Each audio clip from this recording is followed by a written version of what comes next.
ఒక అందమైన పచ్చని గ్రామంలో సోమయ్య అనే రైతు ఉండేవాడు. అతనికి తన నేలంటే చాలా ప్రాణం. మట్టిని తల్లిలా భావించే సోమయ్య తన పొలంలో ఎప్పుడూ రసాయనాలు వాడకూడదని నిర్ణయించుకున్నాడు. మనం భూమికి మంచిని ఇస్తేనే అది మనకు ఆరోగ్యాన్ని ఇస్తుంది అని అతను ఎప్పుడూ చెబుతుండేవాడు.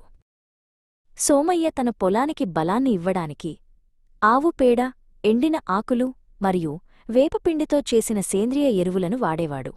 అతను తన ప్రియమైన ఆవు లక్ష్మిని ఎంతో జాగ్రత్తగా చూసుకునేవాడు.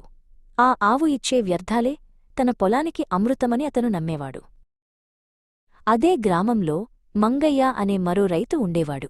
అతనికి తొందరగా ఎక్కువ లాభాలు సంపాదించాలనే ఆశ ఎక్కువ. ఈ పాత పద్ధతులతో ఏం లాభం?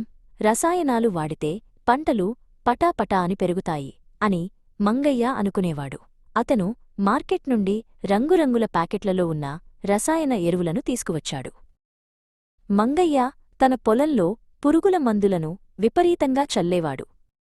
ఆ మందుల వాసన చాలా ఘాటుగా ఉండేది. అతను ముఖానికి మాస్క్ కూడా పెట్టుకోకుండా ఆ విషపూరిత ద్రవాలను పంటపై చిలకరించేవాడు. పంటలు వేగంగా పెరిగాయి కాని నేలలోని జీవం క్రమంగా తగ్గిపోసాగింది. కోతకాలం వచ్చింది. సోమయ్య పొలంలో పండిన టమోటాలు ఎర్రగా నిగనిగలాడుతూ ఉన్నాయి. అవి చూడటానికి చిన్నగా ఉన్నా వాటి రుచి మరియు వాసన అద్భుతంగా ఉన్నాయి. సోమయ్య గర్వంగా తన పంటను చూసుకున్నాడు. మంగయ్య పొలంలో కూడా పంట బాగానే వచ్చింది. టమోటాలు చాలా పెద్దవిగా ఉన్నాయి, కాని వాటి రంగు పాలిపోయినట్లు ఉంది. వాటికి కనీసం వాసన కూడా లేదు. మంగయ్య ఆ కూరగాయలను బజారులో అమ్మేసి మిగిలిన వాటిని తన ఇంటికి పట్టుకెళ్లాడు.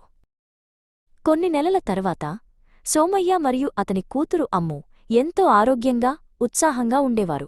సోమయ్య పండించిన సేంద్రియ ఆహారం తినడం వల్ల వాళ్లకు ఎప్పుడూ రోగాలు వచ్చేవి కావు. అమ్ము రోజూ పొలానికి వెళ్లి తాజా క్యారెట్లను నేరుగా తింటూ ఆడుకునేది. కాని మంగయ్య పరిస్థితి వేరుగా ఉంది. అతను తరచుగా నీరసపడిపోయేవాడు. అతని కుటుంబ సభ్యులకు కూడా కడుపునొప్పి, అలసట రాసాగాయి. చివరికి మంగయ్య మంచం పట్టాడు. ఊరిలోని డాక్టర్ వర్మ అతడిని పరీక్షించడానికి వచ్చారు. మంగయ్య, నువ్వు పంటలకు వాడిన విషపూరిత రసాయనాలు ఆహారం ద్వారా నీ శరీరంలోకి చేరాయి. అందుకే నువ్వు అనారోగ్యం పాలయ్యావు అని డాక్టర్ చెప్పారు. సోమయ్య తన పొలంలో పండిన పండ్లను పట్టుకుని మంగయ్యను చూడటానికి వచ్చాడు. మంగయ్యకు తన తప్పు తెలిసింది. కోలుకున్నాక అతను కూడా సోమయ్య సాయంతో సేంద్రియ వ్యవసాయం మొదలుపెట్టాడు.